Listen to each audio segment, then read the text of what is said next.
Welcome to today's Explainer, where we're jumping straight into Chapter 4 of our source material. And honestly, this chapter is a wild ride. We are diving into some deep, esoteric, cosmic lore, centering around a mysterious figure known simply as Subject D.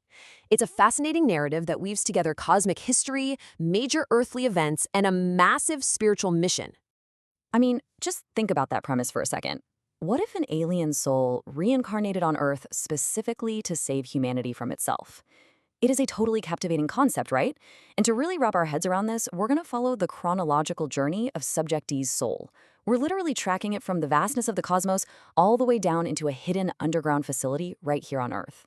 Now, just to be clear, everything we're exploring today comes directly from these specific spiritual readings, a collection of esoteric texts often referred to as soul readings of space people. We aren't here to take sides or tell you what to believe. We're just going to neutrally map out this complex narrative so we can actually grasp the exact claims being made by the source material. We'll be breaking down the origins, the motivations, and the actions of Subject D. Let's start with Section 1, Origins of the Clarion Soul. So to make sense of Subject D's life here on Earth, we actually have to look up, way up. According to the text, Subject D isn't a standard human soul at all, but rather possesses the soul of a Clarion. And who are the Clarions? They're described as an extraterrestrial group with deep ancestral roots in the Pleiades star cluster. But what really defines them isn't where they're from, it's who they are. They are fundamentally characterized by these incredibly strong hearts of love and a profound, deep sense of harmony. That right there is the baseline for Subject D's entire identity. Moving on to Section 2, a culture of divine love. It is absolutely fascinating to contrast Clarion culture with our own. Think about our standard earthly traits. We've got normal physical bodies and, standard human morality with all its everyday flaws and complexities. But the Clarions?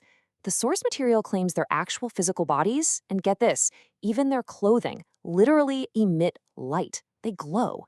And spiritually, the text explicitly states their values align deeply with Christian teachings, specifically a massive affinity for the concepts of profound love and sacrifice. They are basically presented as beings of pure, radiant altruism. Which brings us to Section 3, the atomic bomb catalyst. Okay, so if you are a being of profound, glowing harmony, why on earth would you come down to our chaotic planet?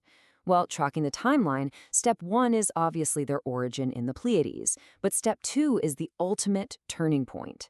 The readings say that in 1945, Subject D's soul observed the catastrophic atomic bombings of Hiroshima and Nagasaki.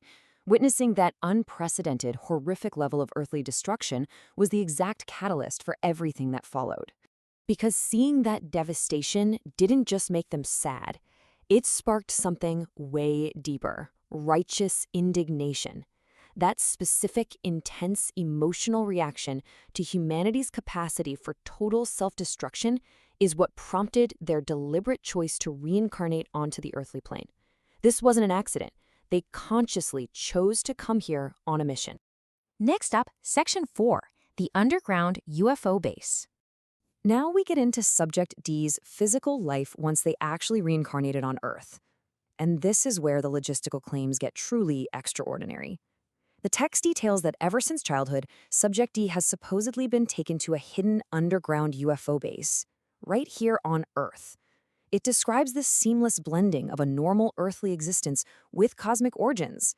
They didn't hit the reset button on their memory either. They retained deep access to their past life memories as a Clarion. It's essentially a process of cosmic engineering. First, Subject D accesses those retained past life Clarion memories.